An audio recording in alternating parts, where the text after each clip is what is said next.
بسم اللہ الرحمن الرحیم۔ الرحیق المختوم کے سوالات کا جو سلسلہ شروع کیا تھا وہ 200 تک پہنچا تھا۔ اس کے بعد ہم 201 سوال سے شروع کرتے ہیں۔ غزوہ ذی العشیرہ میں مدینہ کا امیر کون تھا؟ غزوہ ذی العشیرہ میں مدینہ کا جو امیر تھا، قائم مقام تھا، وہ ابو سلمہ بن عبد الاسد تھا۔ غزوہ ذی العشیرہ میں علمبردار کون تھا؟ حمزہ رضی اللہ تعالی عنہ تھے۔ کس سریہ میں عبداللہ بن جہش کو سالار بنایا گیا؟ سریہ نخلہ میں۔ سریہ نخلہ میں کتنے افراد تھے؟ سریہ نخلہ میں 12 افراد تھے۔ سریہ نخلہ میں جاتے ہوئے راستے میں کن دو صحابی کا اونٹ گم گیا؟ سعد بن ابی وقاص اور عتبہ بن غزوان رضی اللہ عنہما۔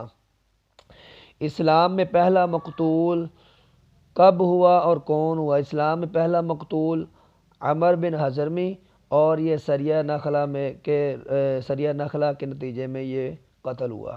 سریہ نخلہ میں کون بھاگ گیا تھا؟ نوفل سریہ نخلہ میں سے بھاگ گیا تھا۔ اسلام میں پہلا قیدی کون تھا؟ عثمان اور حکیم۔ واقعہ تحویل قبلہ کب ہوا؟ شعبان 2 ہجری اور تقریباً 16 مہینے بعد، ہجرت کے تقریباً 16 مہینے بعد۔ کس نماز کے وقت یہ واقعہ قبلتین تحویل قبلہ آیا؟ ظہر کی نماز میں، اور یہ بنو نجار کا محلہ تھا، وہاں پر یہ مسجد تھی۔ غزوہ بدر کبریٰ کب ہوا؟ رمضان 2 ہجری کو غزوہ بدر کبریٰ ہوا۔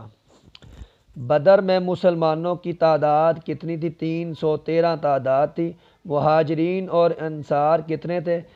82 مہاجرین تھے اور 231 انصار تھے۔ اور اوس اور خزرج کے کتنے افراد تھے؟ 61 اوس کے اور 170 خزرج کے افراد تھے۔ پورے لشکر میں کتنے گھوڑے تھے؟ پورے لشکر میں 2 گھوڑے تھے، زبیر بن عوام اور مقداد بن اسود رضی اللہ عنہما کے پاس۔ غزوہ بدر میں اونٹوں کی تعداد کتنی تھی؟ 70 اونٹ تھے، اور 3 بندوں کے ایک اونٹ ملا اور باری باری اس پر سواری کرتے ہیں۔ بدر میں مدینہ کا امیر کون تھا؟ جب بدر ہوا تو پیچھے مدینہ کا امیر قائم مقام آپ علیہ السلام نے عبداللہ ابن مکتوم کو بنایا۔ جب آپ تھوڑی دیر آگے گئے تو آپ نے پیچھے ایک اور پیغام بھیجا کہ ابو لبابہ بن منذر کو مدینہ کا قائم مقام اور امیر بنا دیا جائے۔ مہاجرین کا علم، اچھا یہاں پر بات یاد رکھیں، 3 علم تھے۔ غزوہ بدر میں مسلمانوں کے 3 علم تھے، مہاجرین کا، انصار کا، اور ایک عمومی جنرل جو علم۔ مہاجرین کا جو علم تھا حضرت علی رضی اللہ تعالیٰ عنہ کے پاس تھا۔ انصار کا جو علم تھا وہ حضرت سعد بن معاذ رضی اللہ تعالیٰ عنہ کے پاس تھا، اور جو جرنل پرچم کس کے پاس تھا؟ وہ موسیٰ بن عمیر رضی اللہ تعالیٰ عنہ کے پاس تھا۔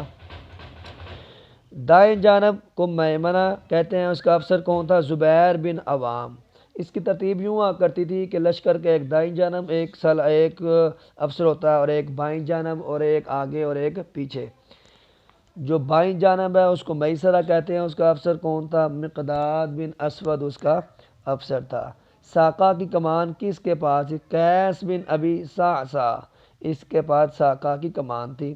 بدر میں لڑائی کے لیے کون سردار نہیں گیا تھا؟ مکہ سے سارے سردار گئے تھے، لیکن ابو لہب اس جنگ میں بدر میں نہیں گیا، اور اس نے ایک بندے کو اپنی جگہ بھیج دیا۔ بدر میں کفار کی طرف سے تمام قبیلوں نے شرکت کی، لیکن کس ایک قبیلے نے شرکت نہیں کی تھی؟ قبیلہ بنو عدی نے شرکت نہیں کی تھی۔ مکی لشکر کی تعداد کتنی تھی؟ 1300 مکی لشکر کی تعداد تھی، جن میں 100 گھوڑے تھے، 600 زرہ تھی۔ لیکن بعد میں جب وہ ابو سفیان قافلہ بچ کر واپس آ گیا تو وہاں پر 300 افراد واپس ہو لیے۔ مکی لشکر کا سالار کون تھا؟ ابو جہل۔ سامان رسد کے ذمہ دار کتنے افراد تھے؟ 9 افراد تھے۔ طاغوت اکبر کس کو کہا جاتا ہے؟ ابو جہل کو۔ مکی لشکر سے واپس کون ہو گیا؟ اخنس بن شریک اور بنو زہرہ، جو 300 افراد کو لے کر یہ واپس چلے گئے تھے۔ بدر میں جاسوسی کے لیے کون سے 3 قائد روانہ کیے؟ حضرت علی،